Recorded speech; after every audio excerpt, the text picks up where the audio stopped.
नमस्कार मंडळी. मंडळी, धनगर बांधव उपोषणाला बसलेले आहेत आणि त्या ठिकाणी जे काही दीपक भाऊ आहेत त्यांच्या माध्यमातून सध्या उपोषण सुरू आहे. जवळपास 8 ते 9 दिवस झाले त्यांचा उपोषणाचा लढा सुरू होता आणि काही दिवसापूर्वी, आता 2 ते 3 दिवसापूर्वी एक मोठी अशी सभा पार पडलेली आहे. त्या ठिकाणी जो काही समाज असेल, ओबीसी समाज असेल, धनगर समाज असेल आणि मराठा समाज असेल, हा सगळा बांधव त्या ठिकाणी धनगर समाजाला ओबीसी एसटीतून आरक्षण मिळावं त्याच्यासाठी सपोर्ट करण्याकरता आलता, समर्थन करण्याकरता आला होता. परंतु एकीकडे समर्थन चालू असताना त्या समर्थनामध्ये जरंगे पाटील यांची मात्र स्तुती झालेली आहे आणि दीपक भाऊ यांच्या माध्यमातून वारंवार जरंगे पाटील यांचा उल्लेख करण्यात आला होता, त्यांची स्तुती करण्यात आली होती. यामागचं नेमकं कारण काय? समाजाला एसटी प्रवर्गात आरक्षण मिळणार का?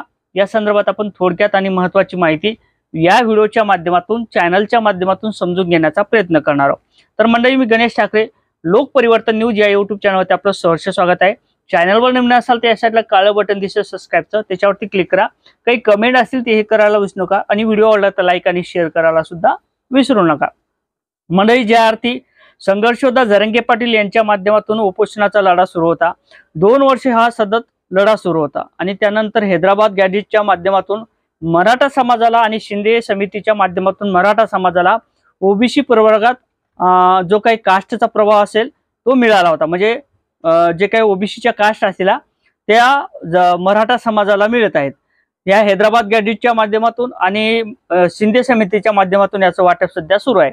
आणि अशातच जे काही दीपक भाऊ आहेत, दीपक भाऊ बोराडे यांच्या माध्यमातून सुद्धा जरंगे पाटील यांची स्तुती करण्यात आलेली आहे. याचं मुख्य कारण होतं की नेहमी ते सांगत होते, दीपक भाऊ नेहमी सांगायचे की संघर्षयोद्धा जरंगे पाटील यांच्या पाठीमागे त्यांचा समाज होता आणि समाज असल्यानंतर जरंगे पाटील यांची ताकद सुद्धा वाढली आणि जरंगे पाटील यांचा प्रामाणिकपणा, नेतृत्व चांगलं मिळालं आणि मराठा समाजाला असं नेतृत्व कधीही मिळालं नव्हतं, असा एक विश्वास संघर्षयोद्धा जरंगे पाटील यांच्यावरती मराठा समाजाचा होता.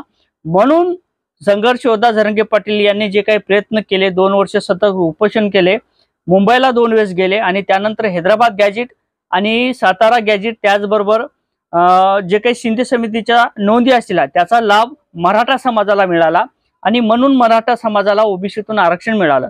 त्याचप्रमाणे तुम्ही जे काही धनगर बांधव आहेत त्यांनी सुद्धा दीपक बोराडे भाऊ यांना सपोर्ट केला पाहिजे, समर्थन दिलं पाहिजे, ताकदीनिशी त्यांच्या पाठीमागे उभं राहायला पाहिजेत, असं दीपक भाऊ बोराडे यांचं म्हणणं होतं. आणि ते कुठेतरी खरं आहे, कारण तर धनगर बांधवाला जर एसटी प्रवर्गात जर आरक्षण पाहिजेत असेल तर त्याला समाजाची साथ सुद्धा महत्वाची असणार आहे. कारण तर दीपक बोराडे असतील हे एकले काही करू शकत नाहीत, जरंगे पाटील सुद्धा एकले काही करू शकत नाहीत, त्यामागे समाज असणं महत्वाचं असणार आहे.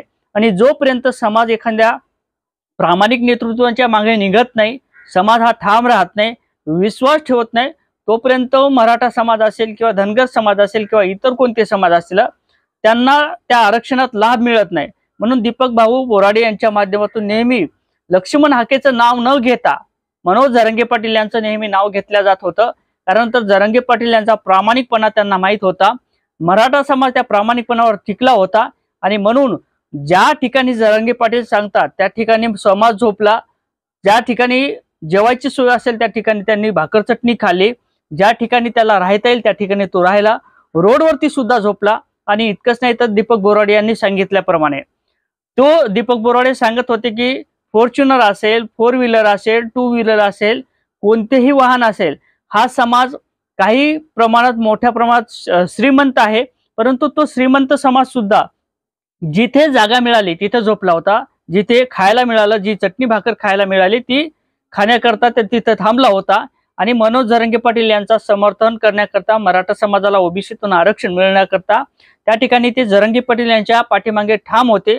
म्हणूनच दीपक बोराडे सांगतात की मराठा समाजाप्रमाणे जर आपल्याला एसटी प्रवर्गात आरक्षण पाहिजेत असेल तर आपण सुद्धा ठाम राहायला पाहिजेत आणि कुठेतरी दीपक बोराडे भाऊ यांना समर्थन दिलं पाहिजे, त्यांच्या पाठीमागे राहायला पाहिजेत, असं ठणकाव नेहमी सांगत होते दीपक बोराडे भाऊ. खरं तर हा जो काही लढा होता, जी काही सभा होती दीपक बोराडे यांच्या माध्यमातून ठेवण्यात आलेली, ती धनगर समाजाला एसटी प्रवर्गात आरक्षण मिळावं याच्यासाठी होती. परंतु नेहमीच जरंगे पाटील यांची स्तुती केली जात होती. त्याचं महत्वाचं कारण म्हणजे जरंगे पाटील यांचं समर्थन, जरांगे पाटील यांचा प्रामाणिकपणा आणि मराठा समाज यांच्या पाठीमागे राहिला, त्याच पद्धतीने जर दीपक बोराडे यांच्या पाठीमागे समाज राहिला तर निश्चितच आज नाही उद्या, परंतु जे काही धनगर समाज असेल त्याला एसटी प्रवर्गात घेतल्या जाईल आणि त्यांना सुद्धा आरक्षण दिलं जाईल, असा एक ठाम नेतृत्व दीपक बोराडे यांच्या माध्यमातून धनगर बांधवांना मिळालेले ते आपण जपलं पाहिजेत, असं प्रतिक्रिया सध्या मीडियांच्या माध्यमातून, सोशल मीडियांच्या माध्यमातून, धनगर बांधवांच्या माध्यमातून, मराठा समाजाच्या माध्यमातून, अठरा पगड जातीच्या माध्यमातून हा प्रतिक्रिया दिल्या जातात. ह्या प्रतिक्रिया सध्या येत आहेत आणि याचाच निश्चितच फायदा दीपक बोराडे असतील, त्यांचा बांधव, ते जर काही समाज असेल, धनगर बांधव असतील, यांना याचा फायदा निश्चितच होणार आहे, हे मात्र ठाम झालेले आहे. आणि म्हणूनच जरांगे पाटील यांच्यासारखं नेतृत्व मिळालं पाहिजेत. दीपक बोराडे सांगतात की मला लक्ष्मण हाकेची गरज नाही, मला त्यांची गरज नाही, कारण तर तो माणूस जातीवादी आहे, जातीवादी एखादी भाषा करतो, दोन समाजामध्ये तिढा निर्माण करण्याचं काम करतो. म्हणून मला दीपक बोराडे सांगतात की मला लक्ष्मण हाके यांची गरज नाही, अशा पद्धतीचं विधान सुद्धा त्यांनी केलेलं आहे. जय शिवराय.